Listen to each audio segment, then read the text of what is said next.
Construyó un imperio de millones, pero nunca imaginó que el monstruo más cruel dormía bajo su propio techo, en su propia casa. La opulencia de su vida era una máscara que ocultaba una oscuridad impensable. Antes de seguir con esta impactante historia, dime en los comentarios, ¿desde qué parte de México nos estás escuchando ahora mismo? Queremos leerte y saber hasta dónde llega nuestro mensaje. Ricardo Morales llegó a su mansión en Lomas de Chapultepec antes de lo esperado.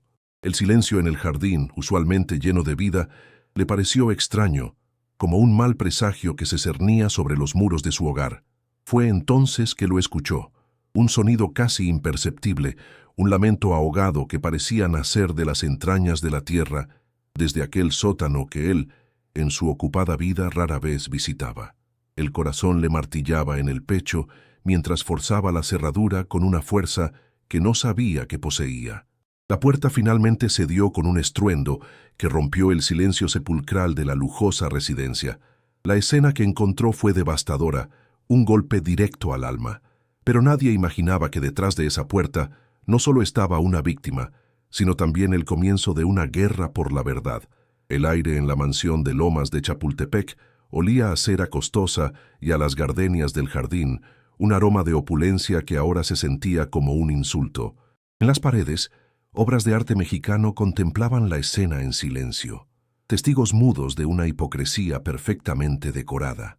Allí, en el umbral del sótano, estaba Ricardo Morales, un hombre acostumbrado a dominar salas de juntas con su sola presencia, vestido con un traje que valía más que el auto de una familia promedio.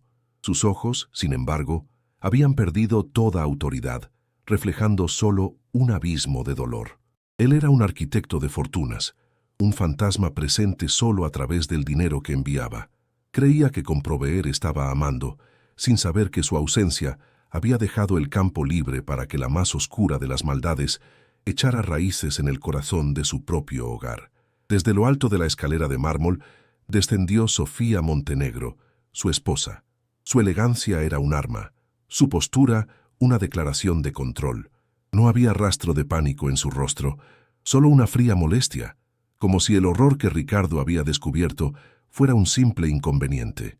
Ella lo miró, no a la niña, sino a la puerta rota. Su voz, suave y controlada, cortó el aire. ¿Qué escándalo es este, Ricardo? ¿Era necesario destrozar la casa de esta manera? Su pregunta estaba cargada de un desdén que helaba los huesos y negaba la tragedia evidente. Ricardo, con su hija temblando en brazos, apenas pudo articular palabra. ¿Qué es esto, Sofía? ¿Qué le hiciste? La pregunta no era una acusación, sino una súplica, la última esperanza de un hombre que rogaba por una explicación que no lo destruyera por completo, que no confirmara lo que ya sentía. Sofía soltó una risa condescendiente, un sonido tan fuera de lugar que era monstruoso. No seas melodramático, por favor. La niña es inestable. Tuvo una crisis y era para protegerla de sí misma. Tú nunca estás. No entiendes cómo son las cosas aquí, mi amor. La frialdad de sus palabras era más violenta que cualquier golpe físico. Ella lo culpaba a él, a su ausencia, usando la verdad de su negligencia para encubrir su propia crueldad. Pintaba un cuadro de madre abnegada y preocupada, una mentira tan perfecta que casi sonaba creíble. ¿Y tú qué habrías hecho en el lugar de Ricardo? Cuéntanos en los comentarios. Queremos saber tu opinión ante una injusticia como esta. ¿Creerías la mentira perfecta o el dolor en los ojos de un inocente? Para Ricardo esa explicación fue la primera grieta en el mundo que había construido. La fachada de su familia perfecta se desmoronaba, revelando los cimientos podridos sobre los que había edificado su éxito. Entendió que su lucha apenas comenzaba, y no sería por un negocio, sino por un alma. En ese instante, Ricardo comprendió que cada segundo era una batalla contra el tiempo. La vida de su pequeña no era un negocio que pudiera posponerse.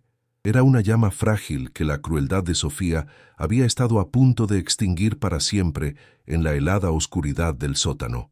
No se trataba solo de sanar su cuerpo desnutrido y frágil. El verdadero y más grande desafío era rescatar su alma del abismo de terror en el que había sido sumergida. La recuperación de su confianza en el mundo pendía de un hilo muy delgado, un hilo que Ricardo debía sostener. Pero Sofía ya estaba moviendo sus piezas en el tablero de la alta sociedad. Con una frialdad calculadora, se preparaba para usar la propia ausencia de Ricardo como un arma, para pintarlo como un padre negligente, mentalmente inestable, y así quedarse con el control absoluto de la fortuna y de la narrativa. La reputación de Ricardo, construida con años de trabajo implacable, estaba ahora en la mira de su propia esposa. Sofía, con su red de contactos y su encanto venenoso, estaba lista para manipular la verdad, para presentarse a sí misma como la única víctima de la situación. La urgencia era máxima, casi asfixiante. Ricardo necesitaba conseguir ayuda médica y psicológica para Lucía de inmediato, antes de que las mentiras de Sofía se filtraran y contaminaran la opinión de todos. Debía actuar antes de que la verdad fuera sepultada bajo una montaña de calumnias bien orquestadas. El juego era peligroso y las apuestas eran absolutas. La vida y el futuro de Lucía contra la farsa de una mujer dispuesta a todo por su imagen. Para Ricardo, el hombre acostumbrado a ganar, esta era la única negociación que no podía, bajo ninguna circunstancia, permitirse perder. Sofía, al ser confrontada, no perdió la compostura. De inmediato, activó su red de influencias, tejiendo una narrativa convincente para cualquiera que quisiera escucharla. Su versión de los hechos era una obra maestra de la manipulación, pulida y perfecta. Presentó a Lucía como una jovencita con problemas mentales, una historia que susurraba con falsa tristeza en los círculos de élite. Aseguraba que el encierro había sido una medida desesperada y dolorosa para protegerla de sí misma, una mentira envuelta en el papel de un amor maternal incomprendido. Ricardo se encontró de pronto luchando contra fantasmas. Los abogados que contrató inicialmente se mostraban escépticos, influenciados por la impecable reputación de Sofía. En cada reunión, en cada llamada, sentía la duda de una sociedad que prefería creer en la bella apariencia que en la horrible verdad. Sofía incluso intentó restringir el acceso de Ricardo a su propia hija, argumentando que su presencia alteraba a la niña. Cada obstáculo era una nueva humillación, un recordatorio de que en el mundo de las apariencias, la verdad de un padre ausente valía muy poco frente a la actuación de una madre devota. La mentira de ella era perfecta. La culpa de él era real. ¿Y tú? ¿Qué habrías hecho en su lugar? ¿Cómo luchar contra un enemigo que usa tu propio error como su mejor defensa? Cuéntamelo en los comentarios. Fue entonces cuando la mente empresarial de Ricardo despertó de su letargo de dolor. Se dio cuenta de que no podía ganar esta guerra en el terreno de Sofía. Debía cambiar las reglas del juego, usar la misma discreción y estrategia que lo habían hecho un titán en los negocios. Dejó a los abogados de renombre y contrató a un pequeño equipo de investigadores privados, gente leal que no podía ser comprada ni intimidada por el apellido Montenegro. Les dio una sola instrucción: encontrar la verdad, sin importar el costo, sin importar a quién derribara. Los investigadores comenzaron a hablar con los empleados de la mansión. Muchos tenían miedo. Sus miradas esquivas lo decían todo. Sofía los controlaba con la misma mano de hierro, pero el miedo no había podido matar la decencia en todos ellos. Una de las empleadas más antiguas, una mujer de Oaxaca con ojos nobles, finalmente se atrevió a hablar en susurros. No testificaría, no por ahora, pero le dio a Ricardo una pista. Le dijo que buscara los dibujos que la pequeña Lucía escondía debajo de su cama. Esa noche, Ricardo entró al cuarto de su hija. El silencio era abrumador. Con manos temblorosas, buscó bajo la cama y encontró un fajo de papeles. Lo que vio en ellos le partió el alma en 1000 pedazos. Pero también encendió en él una furia fría y determinada. No eran dibujos de flores o casitas. Eran trazos infantiles que contaban una historia de horror. Una niña pequeña encerrada en un cuarto oscuro, barras en las ventanas y una figura alta y elegante que la observaba desde la puerta. Era la prueba visual de la pesadilla. Cada dibujo era un clavo más en el ataúd de la mentira de Sofía. Ricardo ahora tenía algo más que su palabra. Tenía la voz silenciosa de su hija, plasmada en papel, un testimonio que nadie podría llamar inestable. La guerra había cambiado de rumbo. El hombre que había vuelto a casa buscando sorprender a su familia, ahora se preparaba para una batalla que lo cambiaría para siempre. Su dolor se transformó en un arma, y su culpa en el combustible que lo llevaría hasta el final. Mientras tanto, Sofía, ajena a este descubrimiento, seguía organizando eventos de caridad, sonriendo para las cámaras, convencida de su victoria. Se sentía intocable, protegida por su muralla de mentiras y dinero. Pero nadie podría imaginar que, por tras de aquel olhar cansado de Ricardo, había una verdad mucho más poderosa que un simple dibujo, una verdad que estaba a punto de explotar y cambiarlo todo para siempre. El día de la audiencia de custodia llegó. La sala del tribunal era un escenario frío, un teatro de mármol donde la verdad y la mentira se enfrentarían en una batalla final. Sofía, vestida con una elegancia sobria, era la imagen de la madre sufriente y devota. Sus abogados la presentaron como una víctima, una mujer incomprendida que había tomado medidas drásticas por amor. Su actuación era tan convincente que el aire de la sala se llenó de una simpatía casi palpable hacia ella. Ricardo parecía tener todas las de perder en ese momento. Cuando llegó su turno, el abogado de Sofía intentó desestimarlo, pintándolo como un padre ausente y desesperado, cuyas acusaciones eran producto del dolor y la culpa. Pero Ricardo se mantuvo en calma, con una serenidad que desconcertó a todos en la sala de audiencias. Lo que viene te va a sorprender, así que deja tu like y suscríbete para no perderte ninguna historia emocionante como esta, porque la verdad, por más que se intente ocultar, siempre encuentra una grieta por donde salir a la luz, y este era ese momento. Ricardo no presentó los dibujos. Sabía que podían ser interpretados como la fantasía de una niña. En su lugar, le entregó al juez un pequeño reproductor de audio. Le explicó al tribunal que lo que estaban a punto de escuchar fue recuperado del viejo celular de su hija. Era un teléfono que Lucía había logrado esconder en el forro de su única muñeca de trapo, un tesoro secreto en su mundo de oscuridad. Sofía miró el dispositivo con una sonrisa condescendiente, segura de que nada podría tocarla. La arrogancia era su escudo, pero estaba a punto de romperse. El juez, con un gesto de solemnidad, ordenó que se reprodujera el audio. Un silencio sepulcral cayó sobre la sala mientras un técnico conectaba el dispositivo. Solo se escuchaba el murmullo de los papeles y la respiración contenida de los presentes, esperando lo que vendría. Primero se oyó el llanto ahogado de Lucía, un sonido que encogió el corazón de todos. Y luego, la voz de Sofía, no la suave y educada que todos conocían, sino una voz gélida, llena de un desprecio cruel que helaba la sangre hasta los huesos. «Si vuelves a llorar, me aseguraré de que tu papi nunca más se acuerde de ti», decía la grabación. «Él me prefiere a mí. Eres un error que debo esconder. Nadie te va a querer nunca».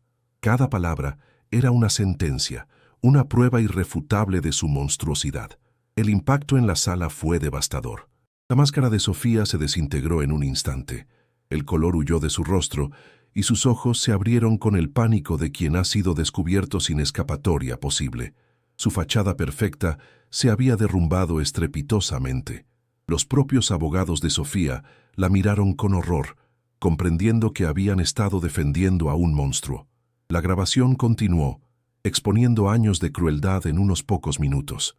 La verdad, finalmente, había estallado en el lugar más público e inesperado de todos. Con la grabación aún resonando en el aire como un eco venenoso, Ricardo Morales se puso de pie. No había triunfo en su mirada, solo un profundo y pesado dolor. Sus ojos se clavaron en el juez, ignorando por completo la figura descompuesta de Sofía. «Su señoría», comenzó con una voz firme pero quebrada, «esta grabación no es solo la prueba del crimen de esta mujer, es también la prueba de mi propio fracaso.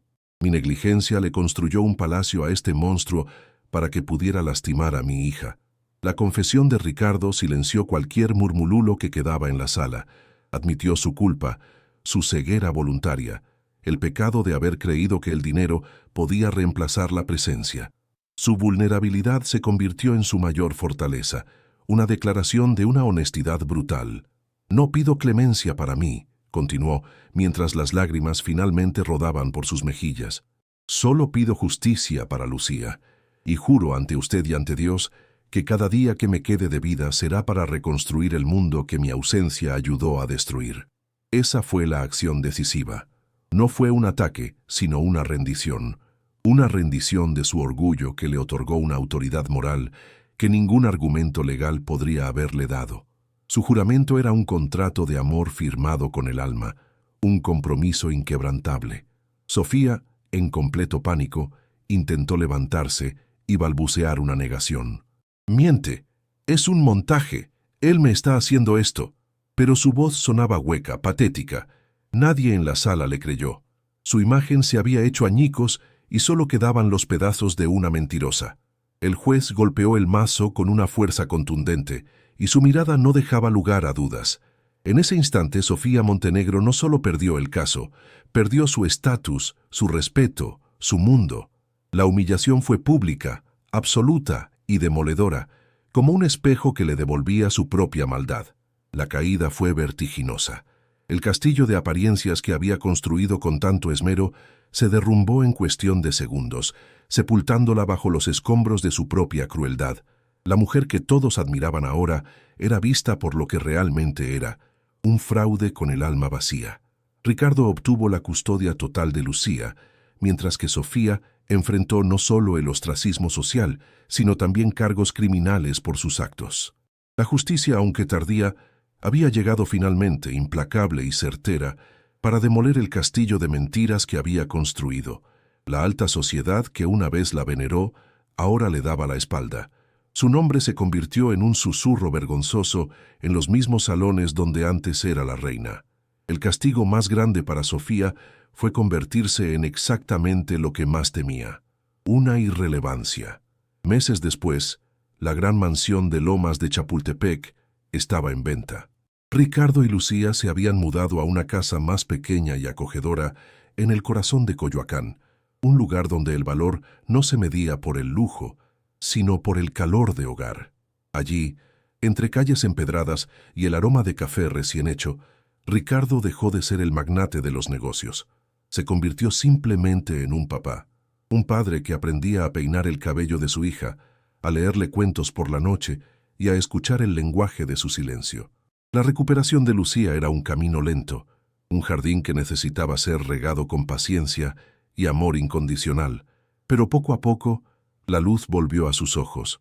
Su recompensa no fue un contrato millonario, sino el sonido de la risa de su hija, una melodía que creyó perdida para siempre. Un día, mientras paseaban por el parque, la pequeña le tomó la mano y le dedicó una sonrisa. En ese simple gesto, Ricardo Morales entendió que había encontrado la única riqueza que de verdad importaba, un tesoro que ningún dinero en el mundo podría haberle comprado jamás. Aquel día, todos aprendieron que la verdadera fortuna no reside en las posesiones que acumulamos ni en la imagen que proyectamos al mundo. La riqueza más grande está en la presencia, en el cuidado y en la protección incondicional de aquellos a quienes amamos con toda el alma. La historia de Ricardo nos enseña una lección poderosa y a veces dolorosa. La negligencia puede cavar heridas tan profundas como la crueldad. La ausencia es un fantasma que lo devora todo, y la redención solo comienza cuando se cambia el éxito por el deber del corazón.